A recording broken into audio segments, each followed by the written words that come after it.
denominaciones, más quién sabe cuántas pequeñas sectas, cultos y grupos no registrados. El caso es que la mayoría de las denominaciones se diferencian las unas de las otras por la interpretación que le dan a las cartas de Pablo, lo cual contradice directamente a lo que él mismo dice. Os ruego, pues, hermanos, por el nombre de nuestro Señor Jesucristo, que habléis todos una misma cosa, y que no haya entre vosotros divisiones, sino que estéis perfectamente unidos en una misma mente y en un mismo parecer. O sea que las divisiones, a causa de pensar diferente, tener diferentes doctrinas, no deberían existir. Y luego dice, quiero decir que cada uno de vosotros dice, yo soy de Pablo, yo soy de Apolos, y yo de Cefas, y yo de Cristo. Esto también contradice un mandamiento explícito que hay en los evangelios, para que todos sean uno como tú, oh Padre, en mí y yo en ti, que también ellos sean uno en nosotros. Y luego dice, yo en ellos y tú en mí, para que sean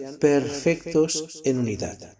Fijémonos que en las otras religiones abrámicas, el Islam y el judaísmo, no existe toda esa gran cantidad de sectas y de denominaciones y de grupos. Entre los musulmanes se pueden contar las sectas con los dedos de las dos manos, y de hecho te sobran dedos. Incluso un chiita iraní, si va de viaje a Marruecos, él no tiene ningún problema el viernes en ir a una mezquita suní, porque a la mezquita van pues a orar. Nadie le va a preguntar tú qué crees, tú de qué grupo eres, sino que puede ir con toda la tranquilidad. Con los judíos pasa lo mismo. ¿Cuántas sectas hay? Difícilmente se pueden contar con los dedos de las manos, pero tampoco hay esas barreras tan grandes como hay en el cristianismo. Un judío reformado va a Israel y bueno, allí yo nunca he visto ninguna sinagoga reformada, no he visto ninguna sinagoga donde hayan rabinas ni esas cosas, ¿no? ¿A dónde ir al sábado? A una sinagoga ortodoxa. Nadie le va a decir, oye, tú no puedes entrar aquí. De hecho, en una misma sinagoga a veces tienen una sala para askenazis y otra para sefaradís. Y cuando no está el minyan completo,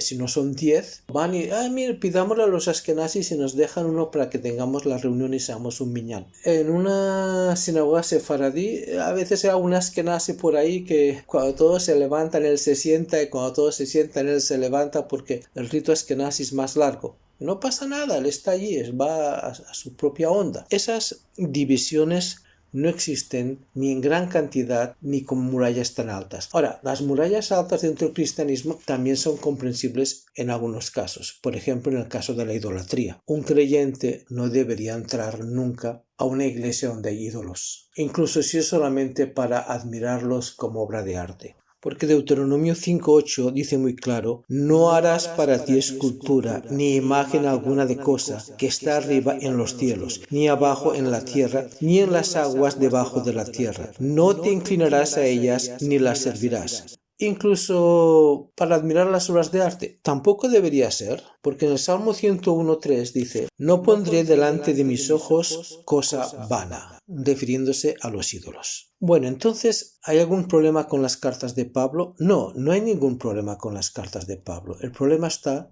con la interpretación, porque todo el mundo entiende a Pablo. El problema es que todo el mundo lo entiende diferente. Incluso para Pedro, habiendo él estado aprendiendo directamente del maestro, encontraba las cartas de Pablo difíciles de entender. Veamos 2 de Pedro 3:16. Hablando de las cartas de Pablo, dice Pedro, casi en todas sus epístolas, hablando en ellas de estas cosas, entre las cuales hay cosas difíciles de entender, las cuales los indoctos e inconstantes tuercen, como también las otras escrituras, para su propia perdición. Y eso que él vivía en aquel contexto histórico. Muchos de los problemas que tenemos al entender es porque no sabemos el contexto histórico bien. Se puede alegar que Pedro no era una persona muy docta. Lo sabemos porque dice en Hechos 4:13, entonces viendo el denuedo de Pedro y de Juan, y sabiendo que eran hombres sin letras y del vulgo, se maravillaban y les reconocían que habían estado con Jesús. Cuando dice que eran personas sin letras y del vulgo, no está diciendo que no supieran leer,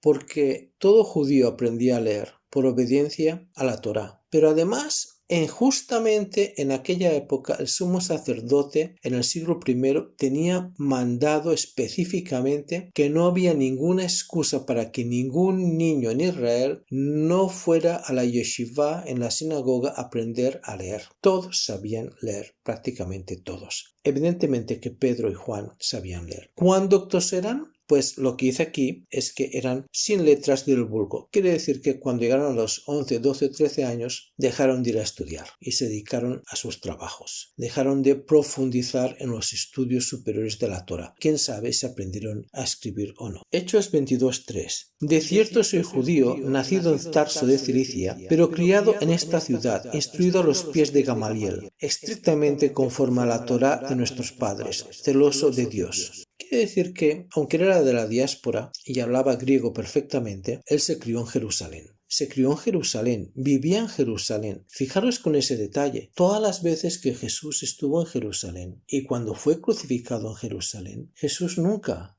fue a ver a Pablo. Él pasó 3 años y medio con sus discípulos todos los días enseñándoles, instruyéndoles. Y como dice, se les notaba que Juan y Pedro habían estado con Jesús. No habían seguido en la sinagoga de mayores estudiando, no fueron discípulos de Gamaliel, pero sí se les notaba que habían estado aprendiendo de Jesús. Pablo, una de dos, o venía de muy buena familia, o era muy erudito, posiblemente las dos cosas, porque para ser instruido a los pies de Gamaliel, no cualquiera llegaba hasta allí. Tiene que ser una persona muy especial, una persona muy inteligente, muy conocedora de las escrituras, para que llegase hasta a los pies de Gamaliel. Instruido a los pies de Gamaliel significa literalmente eso, porque habían tomado la costumbre griega de que muchas veces enseñaban sentados en una escalinata y entonces el maestro se sentaba en la escalinata y los que aprendían se sentaban un poco más abajo, entonces queda frente a él los pies. Y Jesús también tenía esa costumbre de enseñar sentado. En la sinagoga se sentaban cuando enseñaban. Entonces la inquietud que yo quisiera dejaros aquí es: ¿cuál debe ser el principal peso doctrinal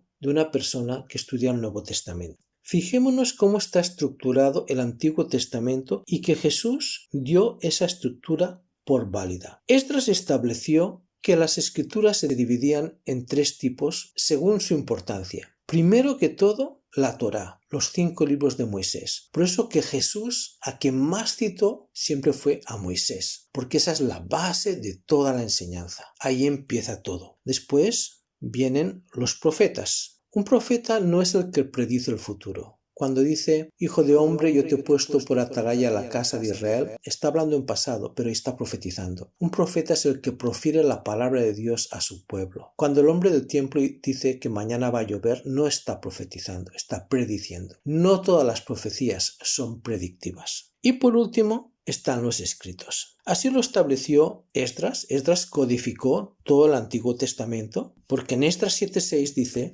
este Esdras subió de Babilonia, era escriba experto en la Torá de Moisés, que el Señor Dios de Israel había dado. Y luego dice, porque Esdras había preparado su corazón para inquirir la Torá del Señor y para cumplirla y para enseñar en Israel sus estatutos y decretos. Él era escriba, él era sacerdote y él era profeta, que es un profeta el que da la palabra de Dios a su pueblo. Esta estructura fue avalada por Jesús cuando vino. En Mateo 22:40 dice, de estos 2 mandamientos depende toda la Torá y los profetas. Ahí ya se está distanciando de los helenistas, porque los saduceos y la mayoría de los helenistas no creían en los profetas, solamente en la Torá. Ahí está dando 2 divisiones, la Torá y la segunda división, los profetas. Y en Mateo 7:12, así que todas las cosas que queráis que los hombres hagan con vosotros, así también haced vosotros con ellos, porque esto es la Torá y los profetas. Tú dirás, bueno, ¿y dónde están los escritos? Bueno, también están. Vamos a Lucas 24:44. Y les dijo, estas son las palabras que os hablé estando aún con vosotros, que era necesario que se cumpliese todo lo que está escrito de mí en la Torá de Moisés, en los profetas y en los salmos. Esas son las 3 divisiones del Antiguo Testamento. Ahora pregunta, ¿por qué dice los salmos? ¿Por qué no dice los escritos? Porque hasta Esdras quedó muy claro cuáles eran los 5 libros de Moisés, quedó muy claro cuáles eran los profetas, pero en esa época, en la época que se escribieron los evangelios, todavía no estaba codificado exactamente qué libros eran los escritos. Se tenía por seguro que los salmos, segurísimo, siglos con los salmos como escrituras, eran parte de los escritos. Pero había otros libros, por ejemplo, Primera y Segunda de Macabeos, Sabiduría, que muchos creían que eran parte de los escritos, pero no fue hasta el siglo II que se quedó codificado y se acabó el canon del Antiguo Testamento y se decidió, por ejemplo, que esos libros no entraban en el canon por el simple motivo de que aunque fueron escritos originalmente en hebreo, lo que se tenía eran traducciones al griego y una traducción no puede ser la base doctrinal de nada. La base doctrinal siempre tiene que irse a los originales. Luego, por ejemplo, Cantar de los Cantares, Shir HaShirim, todo el mundo lo tenía por fuera, demasiado sensual, y al final una explicación interpretativa que le dio un rabino fue aceptado por todos y entró en el canon. Por eso que dice Salmos, porque Salmos entraba definitivamente. Todo este orden es un orden de cuál es el peso doctrinal. No es un orden que se le antojó a Esdras, sino que lo puso por un motivo, lo puso para que se entendiera en qué te debes basar siempre, en lo que lleva más peso. ¿Por qué iban los salmos de primero? Que los salmos marcan el resto de los escritos. De hecho, el Salmo 1 marca lo que es la pauta para el resto de los salmos. De hecho, la primera palabra del primer salmo, del primer libro de los escritos, bienaventurado, que no es esa la palabra exacta, sino es más bien dichoso, marca lo que es ese salmo y marca el motivo de los salmos. Los salmos no se llaman salmos, se llaman alabanzas. ¿Para qué son las alabanzas? Para que estés agradecido. Si estás agradecido, no puedes murmurar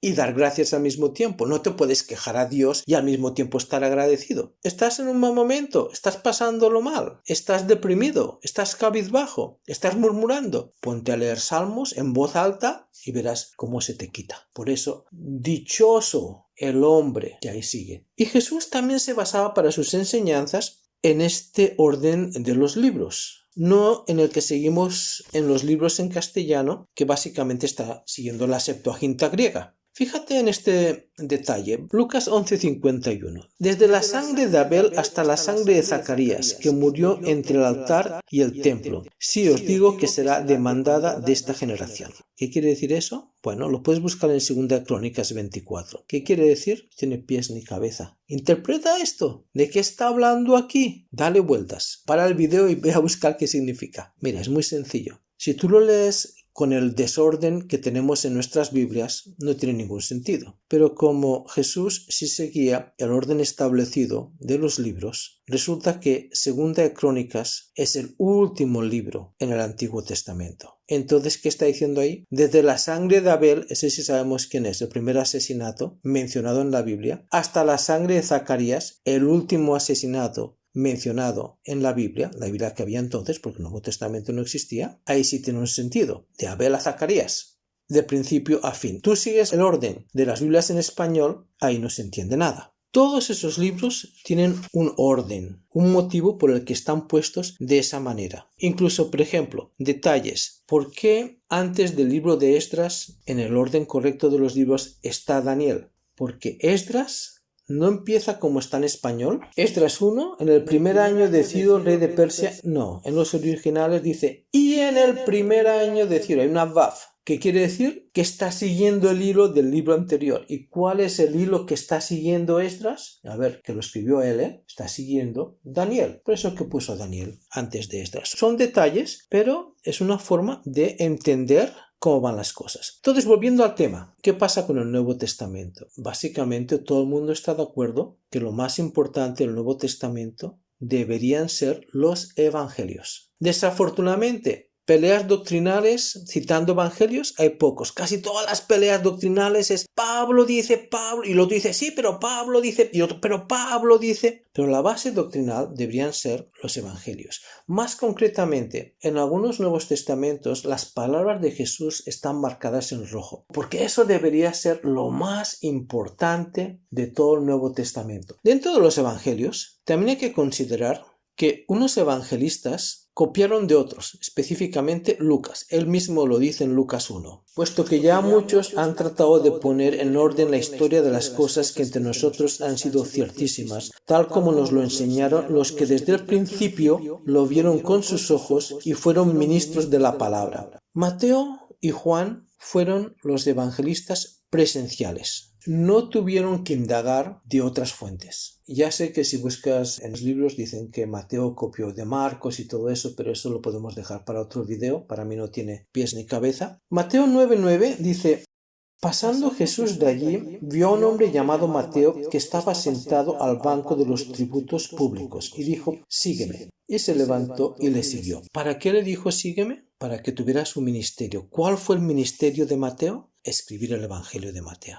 ¿Quién era? Un recaudador de impuestos. ¿Para qué coge un recaudador de impuestos? Los romanos no ponían de recaudador de impuestos una persona con poca inteligencia. Igual que en tu país, en Hacienda, en los que recaudan impuestos, ahí tontos no hay. Un recaudador de impuestos, puesto por los romanos, era una persona que cuando salía de su casa tenía la costumbre, el hábito, sin pensárselo, de colgarse en el cuello un tintero con una pluma. Y andaba por todas partes así. Tomaba notas. ¿Tú cómo te llamas? ¿Cuáles son tus tierras? ¿De dónde va a dónde va? ¿Qué vas a plantar aquí? Ah, pues aquí, según mis cálculos, tú vas a recoger esto. Ah, no, yo voy a recoger menos. No, señor, tú vas a recoger esto. Por lo tanto, tú vas a tener que pagar estos impuestos. Así es como lo calculaban. Entonces tú puedes darte la seguridad de que muchas de las palabras que Mateo escribe en el Evangelio son palabras textuales de Jesús, porque él llevaba un tintero, casi seguro. Con su pluma y sus papeles iba apuntando cosas y luego escribió su evangelio de los apuntes que él mismo había tomado. ¿Y quién era Juan?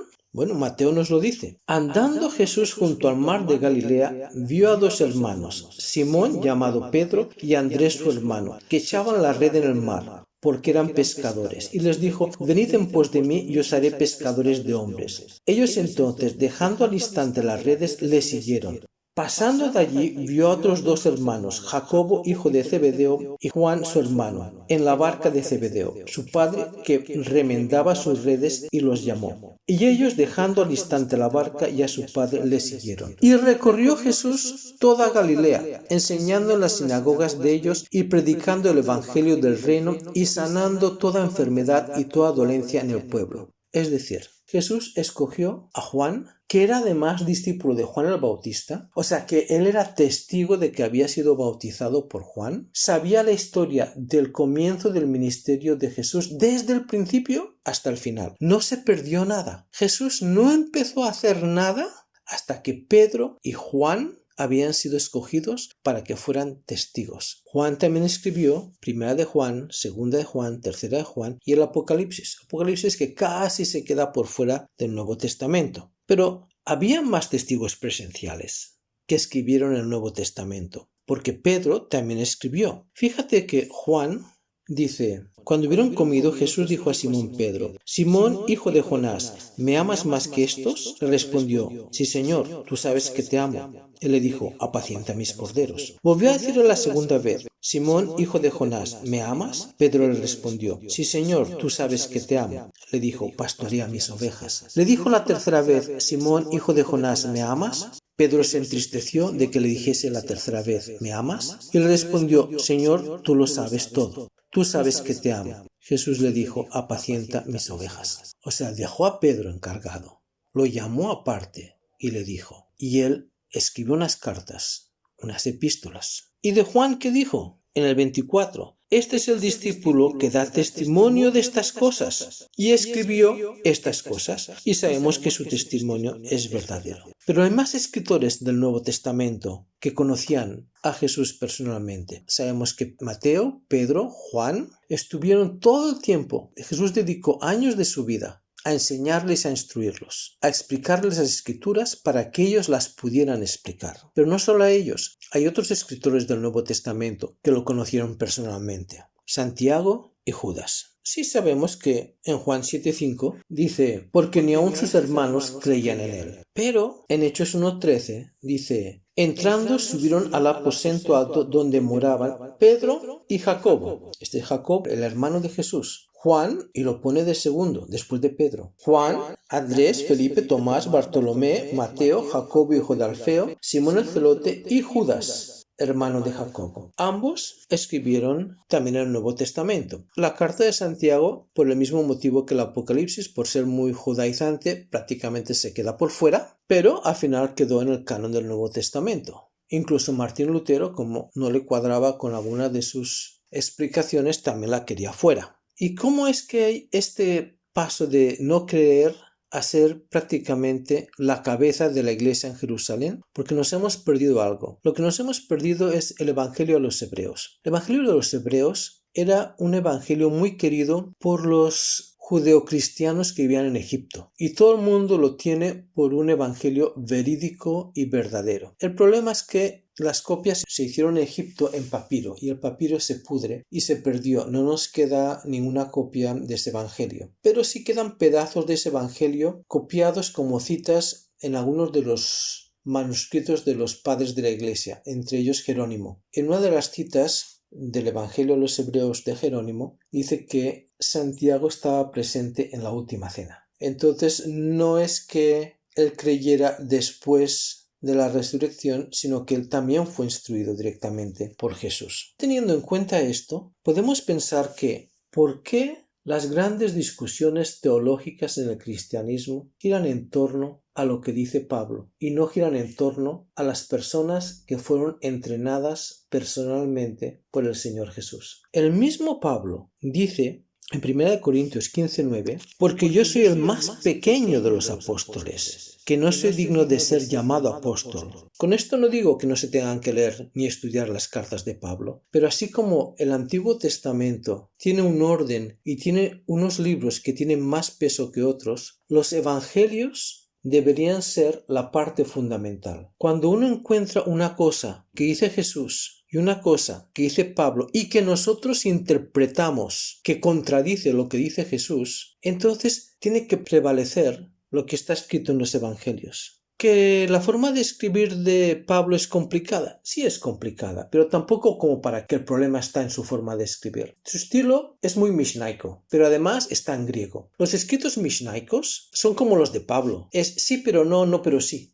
Si pasa esto, y si no pasa esto, no pasa lo otro. Así es el Talmud, al fin y al cabo. Es un mundo de contradicciones, pero es súper bueno. Los escritores del Nuevo Testamento más aferrados a la Torá son los que conocieron a Jesús personalmente y les estuvo instruyendo todos los días. Mateo, Juan, Pedro, Santiago y Judas. En cambio, para Pablo, la ley no, pero sí. La ley sí, pero no, porque es la forma en que ellos tenían que escribir. Y luego tenemos otro problema más al interpretar las cartas de Pablo. Las cartas de Pablo no son el problema está cómo las entendemos nosotros. Porque además de que están escritos con un puro estilo farisaico, la forma tan rara de escribir, o tan peculiar, mejor dicho, también resulta que no conocemos la pregunta a la que está contestando. Las cartas de Pablo están dirigidas a una audiencia pequeña. Es como si tú escuchas una conversación en un celular con una persona en un móvil y pones las manos libres, tú escuchas los dos lados y sabes de qué va la conversación. Y entonces puedes tomar bandos, puedes opinar, sabes de qué va. Pero las cartas de Pablo es como si no pusieran manos libres. Solo se escucha lo que le está diciendo y no se sabe exactamente a qué está contestando. Y eso dificulta hacerlo universal. Por eso que los evangelios deberían ser la base doctrinal y no las discusiones sobre las cartas de Pablo. Fíjate con qué frecuencia se cita a Pablo para atacar las posiciones doctrinales de otra persona. Se cita a Pablo para justificar doctrinas. Con Pablo es muy fácil utilizar un versículo aquí, un versículo allí, porque tú mismo puedes ver que a veces dice una cosa, a veces dice otra. El caso es que los historiadores judíos, que ellos nunca han querido opinar sobre la persona del Señor Jesucristo, porque suficientes problemas han tenido durante siglos que se les ha perseguido, matado, robado, violado y de todo sin decir nada, pues nunca han querido opinar. Pero desde que se creó el Estado de Israel, en las universidades israelíes sí hay historiadores que han analizado la persona histórica de Jesús. Y en general, yo diría por los libros que he leído de la Universidad de Haifa y otros libros, están muy orgullosos que Jesús fuera judío. Pero con frecuencia dicen que es que el cristianismo como nosotros lo conocemos no está basado en las enseñanzas de Jesús sino en las de Pablo, porque prácticamente todo lo que está en los evangelios es mayormente aceptable dentro de las creencias judías. Es a partir de las interpretaciones de Pablo que se diferencia el cristianismo del judaísmo.